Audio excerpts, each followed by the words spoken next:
Welcome to the Success with Jewelry podcast, where we invite you inside our conversations about business success and marketing for jewelry designers and entrepreneurs. We're Laryssa and Liz, jewelry marketing experts with a combined 16 years of experience in jewelry marketing and proven track records in helping jewelry brands meet their goals.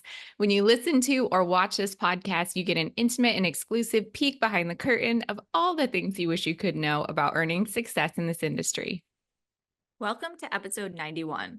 In this episode, we'll be talking about imposter syndrome.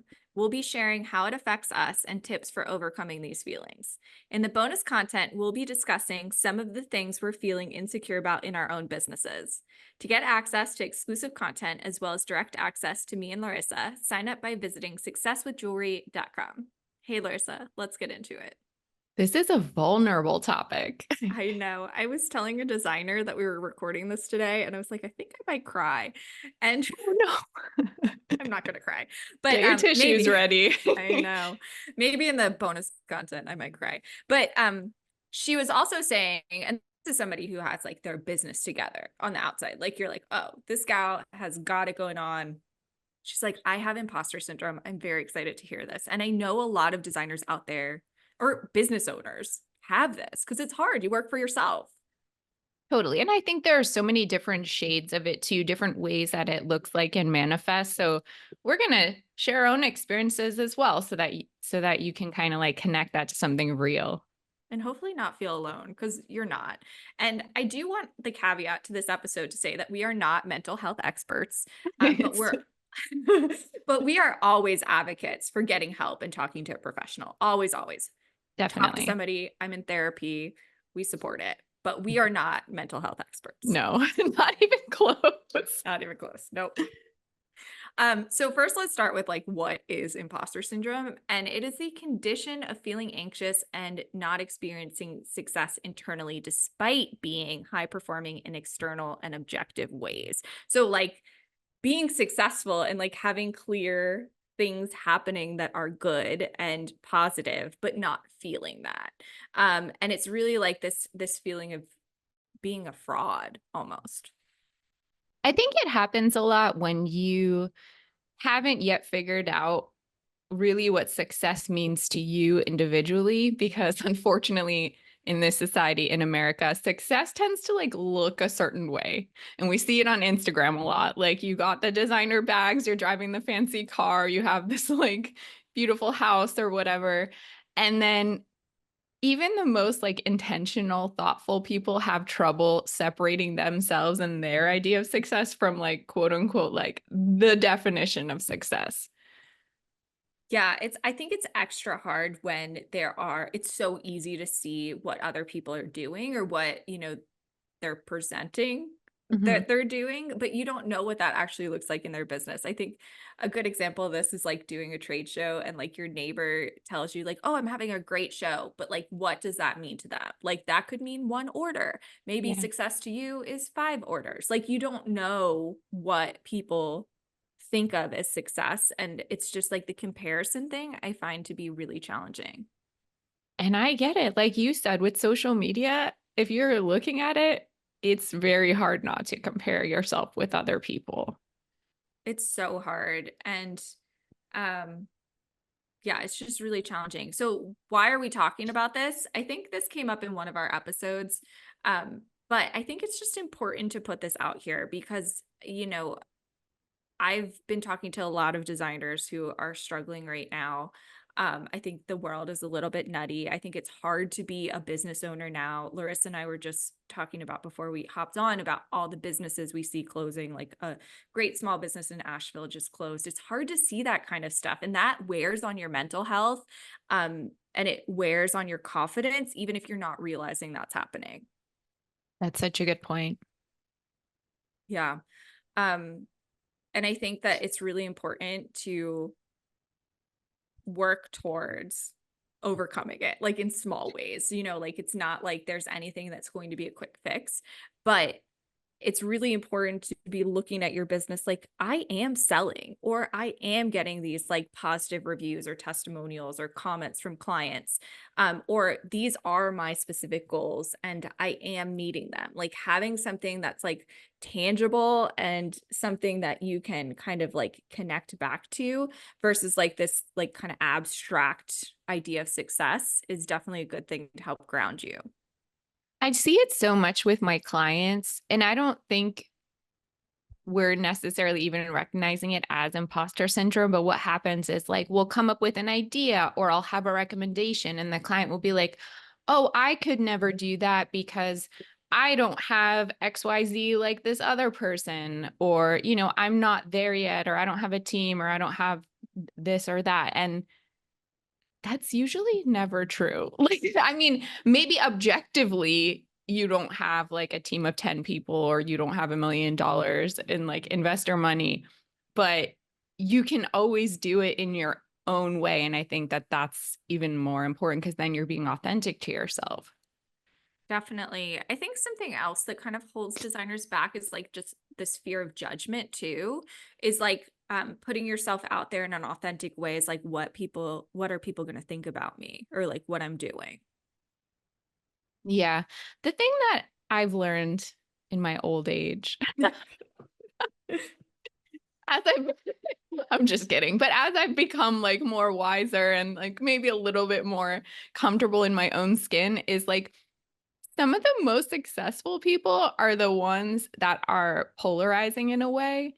And I'm not saying you have to be like insert politician that like whatever half the country hates, but you're not afraid to not play it safe, like step outside the bounds a little bit. And that's what's going to get you noticed and actually attract the people who do like you. And that's a big leap to make mentally, I think. But if you can like step that boundary in like small ways, you'll be better suited to like connect with your audience and your people. I agree. I mean, leaning into that, like standing out and being your authentic self is always going to like lead to success in your business, but it is not easy to do. And I think that a trend I've seen with people in the past few years is like getting more uncomfortable with putting themselves out there, just because of the polarization or like the comments people make or the internet trolls or whatever it is. I think people are like just scared to put themselves out there, and it is really hard. So it's important to like figure out what your boundaries are, what you feel comfortable sharing, and kind of like lean into that and then keep like the stuff that feels like scarier to share separate. Yes. I'll probably talk more about this in the bonus episode, but actually, one thing that has helped me is having my podcast and having this podcast and being on other podcasts, because we have this like ongoing track in our head that's like constantly judging ourselves. Like, even as we're talking, we're like, oh my God, why did I say that? Or that sounded so dumb. But then I know Liz doesn't do this, but sometimes I listen back to things and I try to listen to it as if like I'm not me. Like maybe that sounds weird, but I'm just listening to it as if it's a person. And I'm like, that's so stupid that well, now I'm judging myself again, but in my head, I thought I sounded so silly. But now that I'm just listening to myself talk, I just sound like a normal person. So sometimes it helps to like step away from yourself a little bit. Yeah, I feel too vulnerable to listen back to podcasts or interviews right now. I used to, and you're totally right, Laryssa. Like it did help, and maybe it's something I should try again.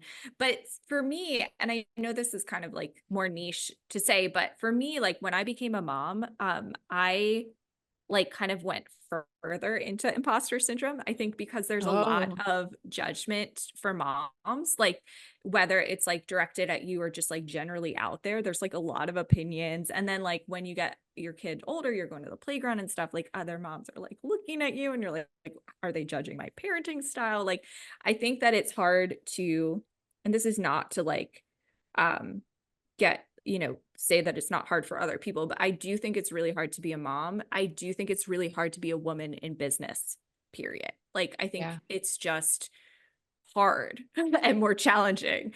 Um, but that's not to say it's not hard for other people. But for some reason, like the whole like the whole like vibe about moms and like being a working mom and like all the things like have really done a number on my mental health when it comes to my business. I get that. I can't even imagine what that must be like with the judge. But it is funny what you say about the women, because sometimes I'll see, I don't know, I get like random Instagram ads from like marketing agency owners, and they're like always men. And I just sit there, and not always, but a lot of times they're men. And I think to myself, you look like someone who's never even like doubted what you're saying. Like there's just this vibe of like you've never had to face that feeling of like doubting yourself. And I don't know if it's just because you're a man or what, but Yeah, and again, this is not to generalize, but having worked for a male designer and working primarily with female designers now, like there is a difference. There is um just more of an ease in presenting yourself and like talking about it and feeling confident about what you're doing. So I hope that I can help empower women to like feel confident about what they're doing. Cause like, I mean, all the like memes recently and like posts, like, we just need like women to take over the country and we'll be set. And it's like, I agree. has this become a feminist podcast? I don't know. I would say I am a feminist. I know that it's hard these days because like anything you can say could be used against you. You know what I mean? I don't I know. Are we know. but I would say I am a feminist. So And you know what? What you just said, don't judge yourself either for having imposter syndrome, because I think if you're a woman and you're feeling that way, it also means that you're a thoughtful, intentional person and you care about other people and how you present yourself. And there's something to that is very valuable. So like embrace the positive aspects of it and try to like get rid of the negative parts. I know it's all mindset work, but a few more tips to overcome imposter syndrome is like one, talk about it, which we're trying to do, even though it's kind of vulnerable. And I'm gonna try to forget that we recorded this and that it's going out into the universe after after we close out this episode. But like I said before too, setting realistic goals, having something tangible that you can look at. Um, I love this, and I started doing this just yesterday, even though I've been giving out this advice forever, is create a folder or like print out positive testimonials. I've been doing these live interviews to promote an upcoming trade show. And somebody wrote back to me after our live. I was like, "Oh, you did a great job." And she wrote back like, "Liz, you're always so insightful and professional." And I was like, "Oh my gosh, I'm putting that in my folder," because sometimes when I'm live, I'm like, "Oh wow, I sound crazy." But it's good to have like good feedback to look at. I think that's super, super helpful. That's such a good tip. We all have bad days. We need something happy and positive to look at. Yeah, and something like real and something that grounds you, you know? Mhm. I also think like avoiding comparison is huge, but that is very, very hard to do. Social media kind of just enables it. Like if you're on social media, you're probably comparing yourself to someone. Totally. I actually deleted Instagram from my phone this past weekend, and I think Wait, I'll do that. what? I deleted Instagram from my phone this past weekend because I just need a break from it, you know? I'm like spending so much time like just looking like what's going on? What's happening? Should I be posting? You know, all of that energy, and I actually cut my screen time in half. That's very admirable. Thank you. I'm going to try it again. But logging it back into all the accounts was not fun, but I think it was worth it. Yeah. Anyway, have you experienced imposter syndrome? Let us know. Visit successwithjewelry.com. And if you love the podcast, we'd love to hear from you. Send us a message or leave us a review. Thanks for being a part of our community.